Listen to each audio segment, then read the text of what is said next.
अभी वीडियो पे बैठा हूं और मैं आपके लिए डिफेमेटरी शब्द का इस्तेमाल कर दूं, रजत जी मेरी बात अब समझने की कोशिश करिए।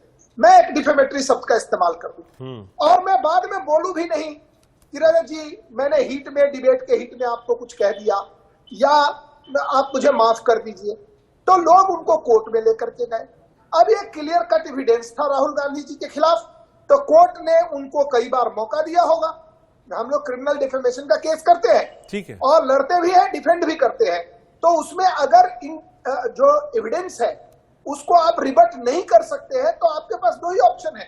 आपको याद होगा जब अरुण जेटली जी के बारे में, वो जो दिल्ली के मुख्यमंत्री जी हैं जिनके मंत्री लोग आजकल जेल के दौरे पर हैं, उन्होंने गलत शब्द का इस्तेमाल किया।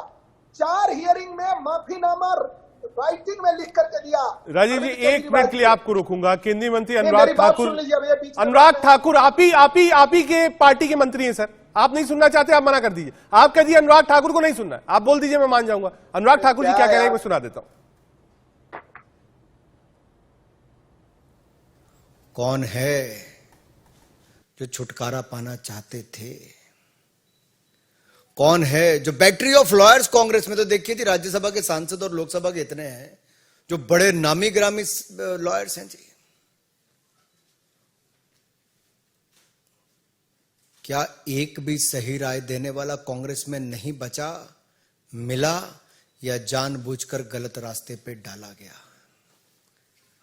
ये छुटकारा कौन पाना चाहता था? एक तो मैंने कहा वायनाड के लोगों को तो छुट्टी मिल गई, अमेठी वाले पहले पा चुके थे, लेकिन ये काम, ये जो लगता है कि डायनेस्टी का होने तो मैं उससे ऊपर हूं, सबसे ऊपर हूं। दूसरा, मैं इस पे आपको ये कहना चाहता हूं, पार्लियामेंट में विनम्रता, धैर्यता, समग्रता, इन सबको देखा जाता है कि आपको एक सांसद के रूप में ये गुण आप में हो। ये भारतीय संस्कृति के संस्कार भी हैं, लेकिन आप पार्लियामेंट में कहते हो मैं बोलूंगा तो पार्लियामेंट चलेगी, नहीं तो पार्लियामेंट नहीं चल सकती जी। यानी कि आप पार्लियामेंट के कानून नियम से भी ऊपर हो गए।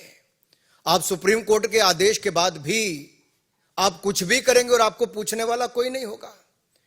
ये असंसदीय उनका आचरण पहले भी रहा है, और ये अहंकार जो लगातार दिखता रहा। और ये सत्ता में थे तब तो ये नशा था कि अपनी ही पार्टी का ऑर्डिनेंस फाड़कर फेंक दिया और अपनी पार्टी को अपनी औकात दिखा दी थी कि कांग्रेस पार्टी की सोच को ये कुछ नहीं मानते। आज उसी पार्टी के अंदर किसने खेल दिया, आज इनको पता नहीं चल पा रहा। 13 सालों में मात्र 21 चर्चाओं में भाग लेना, यही नहीं, एक भी सिंगल प्राइवेट मेंबर बिल, जैसे मैंने कहा, नहीं ला पाए। I can say he is the epitome of the unparliamentary behavior, and he himself agrees on many issues. अब ये डिस्क्वालिफिकेशन क्या पहली बार हुई? जो माननीय धर्मेंद्र जी ने भी कहा, मैं कुछ नाम आपके सामने रखना चाहता हूं। लालू प्रसाद यादव जी, सजा भोगी हुए तो इस्तीफा देना पड़ा। पहले चारा घोटाला में, तो अब जाकर तुम मुझे प्लॉट दो, मैं तुम्हें जॉब दूंगा, जमीन के बदले जॉब, उसमें भी गए। ऐसे नहीं, आजम खान हो, मोहम्मद फैजल हो जो लक्षद्वीप के एमपी हैं, विक्रम सैनी, ऐसे बहुत सारे, लंबी लिस्ट है जो सब ऐसे हैं। बट ये क्यों हुआ? राहुल जी की स्थिति क्यों आई? ये गलती एक बार नहीं, बार बार की। और मैं कुछ आपके सामने आंकड़े जरूर रखना चाहूंगा, आवश्यक है। अगर आप ये देखेंगे, 7 जगह ये बेल पर है, जमानत पर है। एक बार नहीं है जी, बार बार ये अपशब्द बोलने के लिए, अपमानित करने के लिए, झूठ बोलने के लिए जब मुकदमे इनके ऊपर किए गए तो कोर्ट में जाकर इनको वहां से बेल लेनी पड़ी। नेशनल हेराल्ड केस में भ्रष्टाचार में बेल अलग है, ये अवमानना के मुकदमों में भी देखा जाए तो जहां पटना कोर्ट में यही इसी विषय पर कि सब मोदी चोर हैं, जो इस तरह की भाषा का उपयोग किया गया, उस पर इनको। अहमदाबाद कोर्ट में डिस्ट्रिक्ट कोऑपरेटिव बैंक ने किया तो उस पर भी इनको। इससे पहले गौरी लंकेश किलिंग के लिए बीजेपी और आरएसएस के साथ जोड़ना, उसके ऊपर। केंद्रीय मंत्री अनुराग ठाकुर को आप सुन रहे थे, वो साफ कह रहे थे कि इतने सारे वकील थे लेकिन कोई बड़ा वकील क्यों नहीं किया। एक पहली चीज। दूसरी चीज, वो बता रहे हैं कि ऐसा पहली बार नहीं हुआ है, कई सारे केसेस हैं जो राहुल गांधी के ऊपर चल रहे हैं। एक लंबा चौड़ा पैनल था, हम वापस अपने पैनल की तरफ चलेंगे, लेकिन एक खास मेहमान हमारे साथ हैं, राज्यसभा से कांग्रेस के सांसद और वरिष्ठ वकील विवेक तनखा जी मुझसे जुड़े हैं, बहुत स्वागत है। इलेक्शन में कंप्लेंट डाली है, वो नरेंद्र मोदी जी नहीं गए, ना वो नीरव मोदी गए, ना वो ललित मोदी गए। वो एक आप इंसान जो बात कह रही हैं वो मेरिट ऑफ द केस पे नहीं होगा जो आप बात मेरिट को भी करें। मैं आपके तर्क से आप या तो जज पर सवाल खड़ा कर दीजिए कि नहीं साहब जो आपका अभिभाषण था वो बिल्कुल करेक्ट था, आप बोलिए इस बात को जज गलत है, मैं नहीं बोल सकता। नहीं, आप बोल दीजिए इस बात को। आपने अगर सेंटेंस फ्रेम किया दोबारा पढ़ा तो आप कहिए नहीं साहब जज गलत है, दोबारा हम उस जज में नहीं जाएंगे क्योंकि आपको स्टे लेने के लिए वापस वही सीजीएम कोर्ट में जाना पड़ेगा। स्वाति जी आप आज ये बात कह रही तो कल वहां जाकर नहीं खड़ी हुई है। पहला, दूसरा, मैं करेक्ट कर, अगर आप इसको रिपीट कर रही हैं, इन लाइनों को रिपीट कर रही हैं, तो आप सीधे सीधे इस बात को कह रही हैं कि जिस जज ने ऑर्डर प्रोनाउंस किया वो जज गलत है, ये अब मानना का केस होगा। स्वाति जी मैंने बोला ही नहीं ये बात, किसी भी जजमेंट को क्रिटिसाइज करना जुडिशरी के क्रिटिसिज्म नहीं होता। प्लीज आप दोनों चीजों कंफ्यूज मत कीजिए। आज के दिन हमारे हम लोग ये बात, मैं सिर्फ ये समझना चाह रहा था, 3-4 पॉसिबिलिटीज थी, आप आज मूव कर सकते थे स्टे के लिए, आपने नहीं किया। कांग्रेस के इतने सारे बड़े वकील हैं, किसी बड़े वकील को आपने क्यों नहीं भेजा? तीसरा, डेफामेशन के कई सारे केस थे, रफेल भी एक डेफामेशन का केस था, आपने वहां माफी मांगी। आप यहां भी कह देते कि साहब किसी समुदाय को हमको कोई हानि नहीं पहुंचानी, we don't want to hurt any sentiments. बात आगे बढ़ जाती है। जवाब देंगे, मैं बताती हूँ अपील क्यों नहीं फाइल हो सकी। 170 पेज का गुजराती का ऑर्डर है, ट्रांसलेशन अभी तक हो रही है, एक पूरा प्रोसेस होता है, कंसल्टेशन के बाद ड्राफ्टिंग होती है, फाइलिंग होती है। क्या बात कर रहे हैं? एक पेज का तो ऑर्डर है नहीं। एक minute Rajiv ji, I did not interrupt, मैं राजीव जी एक बार कंप्लीट करने दीजिए। एग्जाम्पल दिया, राजीव जी ने बोला पवन खेड़ा जी सीधे सुप्रीम कोर्ट चले गए। आपको पता है पवन खेड़ा जी के में क्या मुद्दा था? उनके खिलाफ 3 जगह एफआईआर हुई थी, इसीलिए वो कल्मिनेशन ऑफ एफआईआर के लिए गए थे। अलग अलग चीजें, इतनी गलत चीजें बोली जाती है नेशनल टेलीविजन पे, बिल्कुल लीगल क्लैरिटी नहीं है, बिल्कुल लीगल क्लैरिटी नहीं है। राजेश गुप्ता जी आम आदमी पार्टी, केजरीवाल साहब ने भी समर्थन किया है और कहा है कि राहुल गांधी के साथ गलत हुआ। गुप्ता जी देखिए, जो गलत होगा उसको गलत ही कहा जाएगा। हम न्यायपालिका पे कोई सवाल नहीं उठा रहे, लेकिन जो ऑर्डर आया है हम उसे गलत मानते हैं। और जैसे कहा अभी आपने सुना कि जो भी जजमेंट आती है उसको क्रिटिसाइज करने का हक है, अगर हमें लगता है सही नहीं है, उसी के लिए तो अपील में जाते हैं ना, क्योंकि हम जजमेंट से सहमत नहीं है तभी तो अपील होती है हायर कोर्ट में। अगर सहमत होते तो सजा मान ही देते। जहां तक आम आदमी पार्टी का सवाल है, हम किसी भी गलत चीज के खिलाफ है। हमें अगर ये लगता कि सही होता तो हम समर्थन करते हैं, लेकिन ये गलत है, ये कायराना हरकत है। ये तो एक माहौल बनाने का तरीका है कि जो कोई भी हमारे खिलाफ दिखाई देगा, बोलेगा आप उसको उठा के जेल में बंद कर देंगे। एक ही पार्टी रह जाए, पूरी तरह तानाशाही हो, टेक्निकल चीजों को ढूंढना, एस्पेक्ट्स को ढूंढना, भाई हम उसमें नहीं जाना चाहते।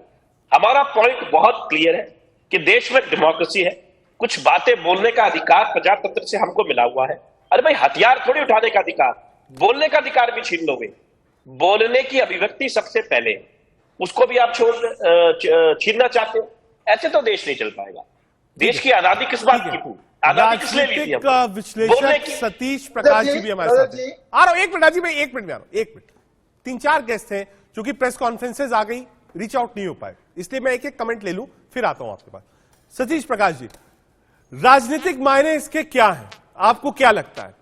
क्या कांग्रेस पार्टी जो राहुल गांधी को प्रोजेक्ट करना चाहती थी 24 में विपक्ष के नेता, प्रधानमंत्री के उम्मीदवार के रूप में, उसको एक सेटबैक लगा है? पहला। दूसरा, क्या राहुल गांधी और कांग्रेस पार्टी को इससे फायदा होगा?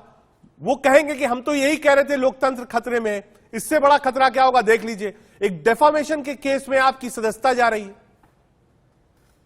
सतीश प्रकाश नहीं, देखिए अदालत में ये कानूनी मामला हो सकता है, लेकिन जनता की अदालत में कहीं ना कहीं एक राजनीतिक मामला है। और देखिए अभी आपने देखा होगा कि तमाम बीजेपी के पक्ष के जो उसके मंत्री, चाहे अनुराग ठाकुर हों या अभी जो बोल रहे थे पांडे जी, देखिए दोनों चीजों का ध्यान रखना पड़ेगा कि बार बार बीजेपी की तरफ से ये आवाज आ रही है कि कांग्रेस ये चाहती थी कि इस मामले को कहीं ना कहीं अदालत की इस लड़ाई को जनता की अदालत के बीच में लेकर के जाए। और जैसा अनुराग ठाकुर या तमाम लोग भी कह रहे हैं कि एक बड़ा वकील नहीं किया गया या एक छोटे वकील से काम चलाया गया या सुप्रीम कोर्ट में वो जा सकते थे, निश्चित रूप से कांग्रेस को इसका राजनीतिक लाभ होने वाला ही है।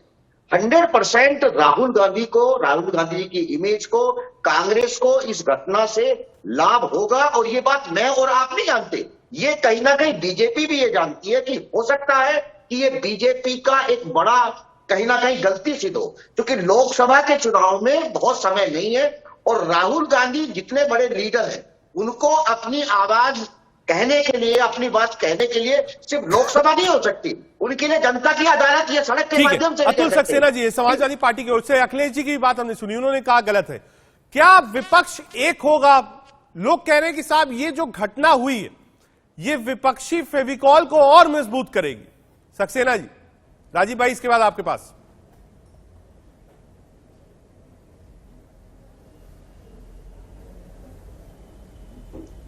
आवाज मिली है अतुल जी आपको?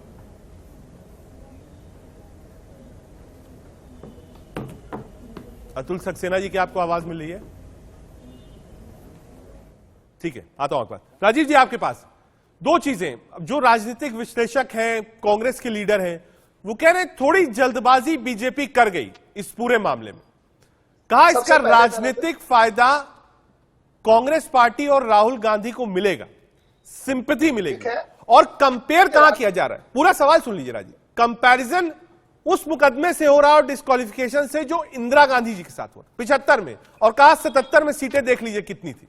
राजीव जी, ठीक है, देखिए ये विषय तो फ्यूचर में तय होगा कि क्या नुकसान क्या फायदा, लॉ इस हिसाब से नहीं चलता। मैंने आपको अपने ओपनिंग कमेंट में कहा था कि भारतीय जनता पार्टी का इस पूरे विषय से कोई लेना देना नहीं है, एक लीगल प्रोसेस है जो ऑन है। कांग्रेस की प्रवक्ता ने कहा कि गुजराती में था ऑर्डर, अरे गुजरात में ही सेशन कोर्ट आपको जाना था, आपके पास गुजरात में वकील नहीं है क्या? क्या आप मतलब ट्रांसलेशन तो होगी, कंसल्टेशन के बिना चले जाएं, आम आदमी पार्टी के प्रवक्ता ने कहा कि नहीं, हमको बोलने का अधिकार है, बोलने का अधिकार है, गाली देने का अधिकार नहीं। गाली किसी ने नहीं दी, गाली नहीं दे सकते हो। गाली तब देते हैं, गाली तब दिए जाते हैं, गाली उसको कहते हैं जब राहुल गांधी के बारे में आप बोलते हैं। माननीय अरुण जेटली जी जो नहीं है, उनसे माफीनामा लिख करके दिया अरविंद केजरीवाल ने। मैं बार बार आपको रजत जी जो मेन फोकल पॉइंट है उस पर ले जा रहा हूं। देखिए पॉलिटिकली क्या होगा ये तो मुझे नहीं पता, मैं आपको कह रहा हूं कि देश की जनता देख रही है कि किस तरीके से अपनी गलती करने के बाद उस गलती पर माफी नहीं मांगने। रफाल में मांगा माफी, आपने भी कहा, और देश में कई नेता है, मैं नाम गिना सकता हूं, कांग्रेस के 25 नेता ने हाथ जोड़ करके एफिडेविट पर नोटराइज करा के दिया कि गलती हो गई। भाई जब राम जेठमलानी जी वो केस लड़ रहे थे तो केजरीवाल जी ने हाथ जोड़ करके पैर पकड़ करके माफी मांग ली एफिडेविट पे अरुण जेटली जी से। अब राहुल गांधी जी ने एक समाज को गाली दी कि क्या सारे मोदी ये जो स्टेटमेंट पढ़ रहे हैं इसको भी ये ट्विस्ट करके पढ़ रहे हैं। ये वर्ड टू वर्ड है सर, ये वर्ड टू वर्ड स्टेटमेंट है, कोई ट्विस्ट नहीं है। आप वीडियो प्ले कर लीजिए, आप वीडियो प्ले करके देखिए। रजत जी मैं एक बात बताता हूँ, इस विषय में जो लॉ है वो अपना एक्शन में चल रही है, लॉ अपने मोशन में है। आप अगर नहीं करेंगे तो जो लॉ का काम है ठीक वो है। एक क्वेश्चन स्वाति आपसे डायरेक्ट। स्वाति, क्या कांग्रेस को लगता है कि यहां से एक सिंपैथी वेव शुरू होगी? क्योंकि 24 की लड़ाई सामने, मान लीजिए मंडे को हाउस सैनिटाइज भी हो जाएगा, एक सेशन 2 सेशन और बचता है, कितनी सिटिंग होगी? मैक्सिमम 40 से 45 दिन की, बजट सेशन मेन रहेगा, उसके बाद चुनाव है। कांग्रेस को क्या लगता है और राहुल गांधी को कि एक तरफ यात्रा करी, लोकतंत्र परिवार, सीधे मोदी से लड़ाई, विपक्ष के सारे नेता बौने हो जाते हैं, राहुल गांधी आगे बढ़ते हैं, क्या कांग्रेस उस स्ट्रैटेजी पे चल रही है? रजत जी, ये जो 2024 के जो इलेक्शन है और उसकी ही बौखलाहट है जो बीजेपी में नजर आ रही है। आप मुझे एक बात बताइए, नोटबंदी पे किसने बात की, किसने आवाज उठाई पार्लियामेंट में? कांग्रेस ने उठाई। जीएसटी पे कौन बोलता है? कांग्रेस बोलती है, राहुल गांधी बोलते हैं। चाइना पे कौन बोलता है?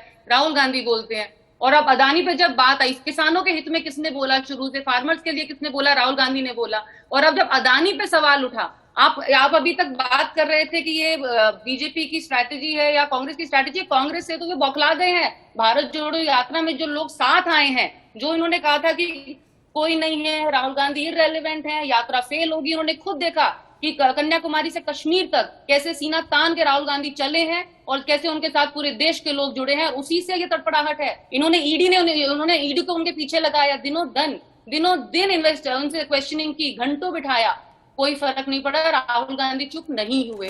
दिल्ली पुलिस का अब नोटिस आया सिर्फ उन्हें फिर डराने के लिए, राहुल गांधी चुप नहीं हुए। और एक और बात मैं आपको टाइमलाइन के लिए इनके लिए बता दूं, बहुत जरूरी है। ये जो भाषण था ये अप्रैल 2019 में 19 का। कर्नाटका में दिया गया था और उसके बाद